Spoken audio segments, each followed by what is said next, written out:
Tout pour investir, le match des valeurs. Oui, c'est l'Octogone parce qu'on a 3 spécialistes avec nous pour parler d'entreprises qui sont à surveiller de près ce matin. Et on va démarrer avec Mathieu Serron. Bonjour Mathieu.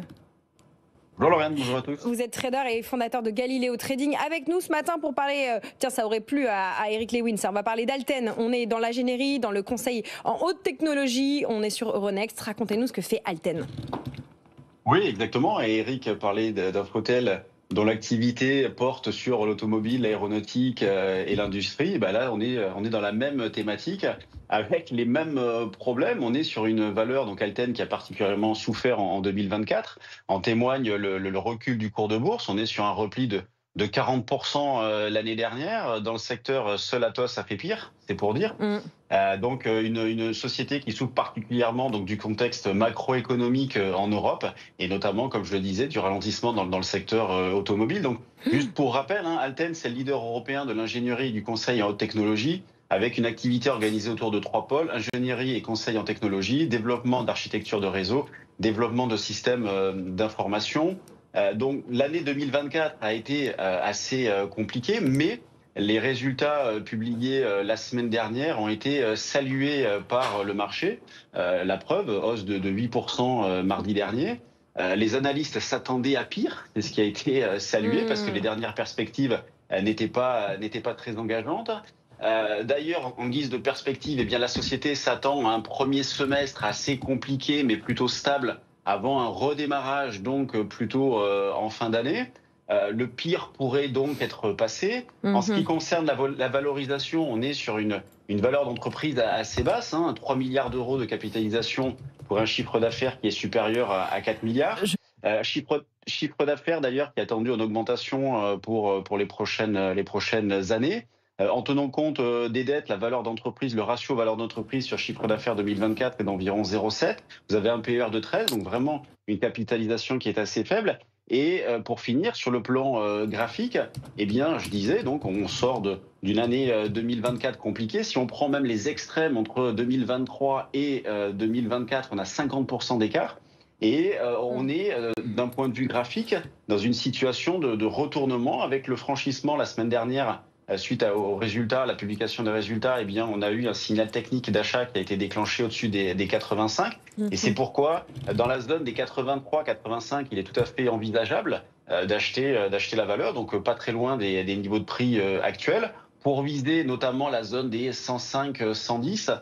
D'un point de vue graphique, on voit bien ce niveau, et c'est d'ailleurs l'objectif que visent la plupart des analystes fondamentaux. Et il faudrait juste pas casser la zone des 75. Voilà, si on franchissait cette zone-là, le signal envoyé ne serait pas très bon. Donc un achat vers 83-85 avec une remise en question sous 75 et un objectif vers les 105-110. Merci beaucoup Mathieu qui passait Alten dans son radar. On est également avec Hugo Wallaume. Bonjour Hugo. Bonjour. Vous êtes analyste financier chez Gay-Lussac Gestion. Ce matin, vous posez votre regard sur ID Logistics. Pourquoi vous intéressez-vous à cette entreprise ce matin? Exactement. Alors, ID Logistics, c'est une société française, à nouveau, qui a été fondée en 2001, qui a été introduite à la Bourse de Paris en 2012 et qui est un leader dans la logistique contractuelle, c'est-à-dire la gestion externalisée des entrepôts pour des grands groupes avec un modèle asset-light. ID Logistics, c'est une société qui pèse plus de 2,6 milliards d'euros de capitalisation boursière, qui réalise un chiffre d'affaires d'environ 3 milliards d'euros, donc plus de 70% est réalisé à l'international, donc en dehors de France. Chez Gay-Lussac Gestion, nous sommes investisseurs de ID Logistics et nous nous intéressons au dossier pour 3 raisons principales. La première, c'est que le groupe présente une croissance forte qui est alimentée à la fois par des tendances structurelles et conjoncturelles. La première tendance donc structurelle vient de l'externalisation de plus en plus importante de la gestion logistique. Pourquoi? Parce que la logistique devient de plus en plus complexe. On le voit également avec le développement du e-commerce et on fait appel de plus en plus à des experts de ce domaine comme ID Logistics. 2 raisons un petit peu plus conjoncturelles au niveau du groupe. La première, c'est la reprise de la consommation en France. On voit qu'au 4e trimestre, le groupe a réalisé une croissance organique de 15% en France, après un premier semestre où la croissance était plutôt flat. Donc on a cette reprise de la croissance en France qui alimente les volumes. Et également, c'est un groupe ID Logistics, comme je le mentionnais en introduction, qui a plus de 70% de son activité à l'international, qui connaît une forte croissance, notamment aux États-Unis, où le groupe a encore réalisé une croissance de 38% au 4e trimestre aux États-Unis. Et le groupe travaille avec des acteurs majeurs de la logistique, tels que Amazon, avec qui ID Logistique vient d'ouvrir un 3e entrepôt. Deuxième raison forte pour le cas d'investissement, c'est l'amélioration naturelle de la rentabilité ainsi que de la génération de cash. Pourquoi ? Parce que le groupe a vraiment un modèle de gestion en courbe en J. C'est-à-dire qu'au début du contrat, la rentabilité, enfin le groupe va perdre de l'argent, ce qui est tout à fait normal. C'est la courbe d'expérience, c'est également le temps que les volumes viennent compenser les coûts. Et dès lors, on peut s'attendre au bout d'un an et demi à avoir une rentabilité qui devient positive et qui va aller en s'améliorant jusqu'à tangenter les 5% de marge d'EBIT à maturité du contrat, souvent au bout de 5 ans. Ça peut même être un petit peu plus rapide.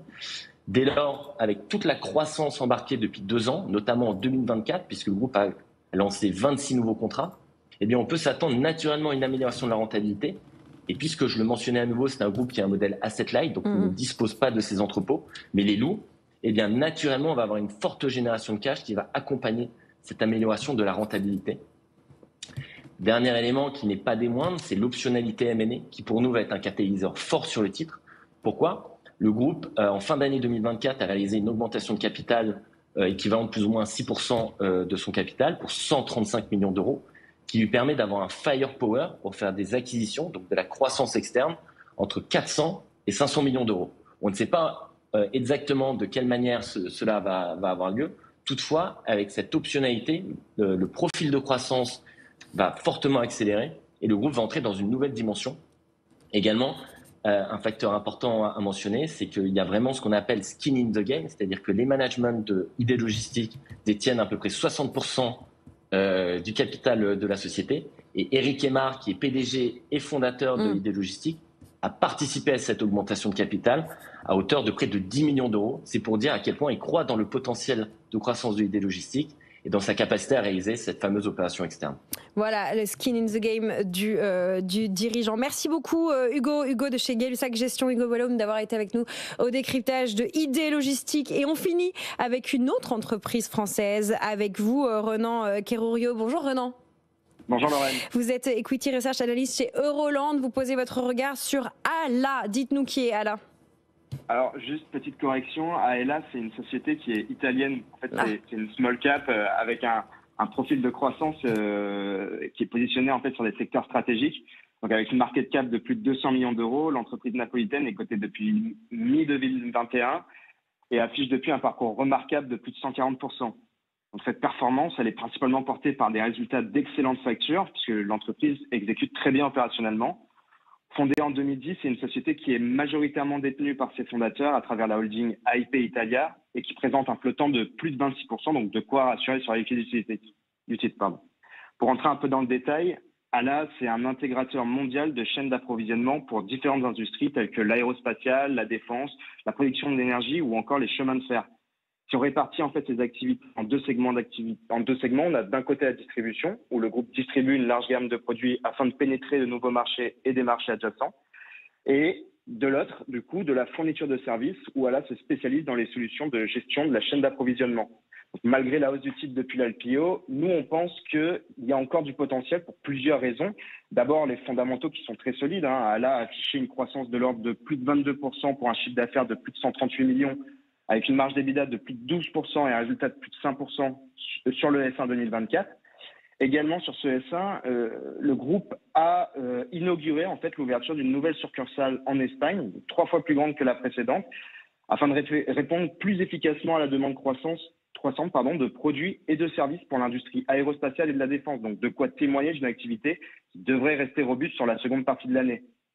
Second point important, c'est son positionnement stratégique, parce qu'en fait, parmi les clients et les grands noms que sert ALA dans le monde, on retrouve des sociétés comme Airbus, Thales, Rolls-Royce, Lockheed Martin ou encore Leonardo, donc des entreprises leaders dans leur segment, en fait, qui sont bien positionnées, avec lesquelles le groupe a sécurisé du coup des contrats sur plusieurs années. Enfin, dernier point, c'est la valorisation que nous, on juge toujours très attractive, puisqu'à moins de 12 fois le PE et 7,5 fois l'EBITDA pour 2025. Bon, au vu de la croissance et de l'amélioration de la rentabilité qui est attendue, on trouve que le titre est encore loin d'être cher. Donc voilà, entre les fondamentaux solides de la société et la visibilité qu'offre son activité, on pense que le titre a encore du potentiel. Voilà, cette entreprise italienne, mais qui a son headquarter, si je ne dis pas de bêtises, à Toulouse. Ah, exactement. Merci beaucoup, cher Renan, pour ce portrait de ALA et une fois de plus une expertise industrielle, on va dire européenne. Merci beaucoup. Ce match des valeurs, cet octogone des valeurs même, à retrouver en podcast et en replay sur notre site et notre application.